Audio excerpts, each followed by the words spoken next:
Hello అందరికీ. ఈరోజు ప్రబోధిని ఏకాదశి. శ్రీ మహావిష్ణువు తన 4 నెలల నిద్ర తర్వాత ఈరోజు నిద్ర మేలుకుంటారు. కార్తీక మాసంలో వచ్చే ఏకాదశిని ప్రబోధిని ఏకాదశి అంటారు. ఈరోజు మహావిష్ణువుని ఇంకా తులసి మొక్కను ఎంతో భక్తితో పూజిస్తారు. అలాగే తులసి రూపంలో ఉన్న లక్ష్మిని శ్రీ మహావిష్ణువు వివాహం చేసుకుంటారు. ఈరోజు మేము ఉదయాన్నే లేచి ఉసిరి దీపం అండ్ కట్టవత్తి ఒత్తులు వేసి తెప్పలైతే వదిలాము.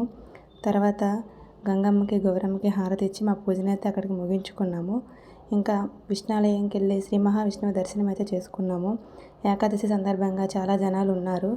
ఈ నెలంతా చేయకపోయినా ఏకాదశి రోజు మాత్రం తప్పకుండా అందరూ ఉపవాసం ఉండి గుడికి వచ్చి ఈరోజైతే చేసుకుంటారు పూజ. అండ్ సాలగ్రామ దానం, దీపదానం, ఉసిరిదానం ఇలా చాలా ఇస్తుంటారు మాకు. మహావిష్ణువు దర్శనం అయితే చాలా చక్కగా అయిపోయింది. మేము దండ కూడా కుట్టేసి స్వామివారి మెడలో వేసాము. తర్వాత పక్కనే ఉన్న శివాలయానికి వెళ్ళాము. మనకి వెళ్ళగానే ఫస్ట్ వినాయకుడు దర్శనం ఇస్తాడు, తర్వాత ఆంజనేయ స్వామి, ఇటువైపు నవగ్రహాలు, ఇంకా దుర్గాదేవి, సాయిబాబా, వెంకటేశ్వర స్వామి దర్శనం కూడా చేసుకున్నాము.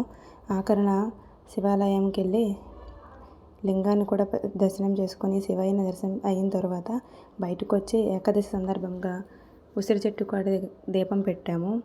అలాగే గంట స్తంభం దగ్గర, రావి చెట్టు దగ్గర కూడా దీపం పెట్టాము. ఈ టెంపుల్కి వెళ్తే అన్ని గుళ్ళు అందరి దేవుళ్ళని కవర్ చేసి వచ్చనమాట, అన్నీ ఉంటాయి ఈ టెంపుల్లో. అలాగే మా వీడియోని మీకు నచ్చినట్టయితే లైక్ చేయండి, షేర్ చేయండి, సబ్స్క్రైబ్ చేయండి. ఇలాంటి మరిన్ని వీడియోస్ కోసం మన ఛానల్ని సపోర్ట్ చేయండి.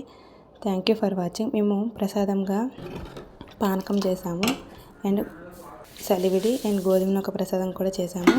పలహారం చేసుకున్నాక నేను గోవింద కూడా రాసుకున్నాను. ఈ రోజుతో ఏకాదశి అయితే నేను ముగించేశాను. రేపు ద్వాదశి వీడియోతో మీ ముందుకు వచ్చేస్తాను. Thank you for watching. కొంతమంది ఈరోజు జాగారం కూడా చేస్తారు. వాళ్ళ ఓపిక బట్టి చేస్తూ ఉంటారు.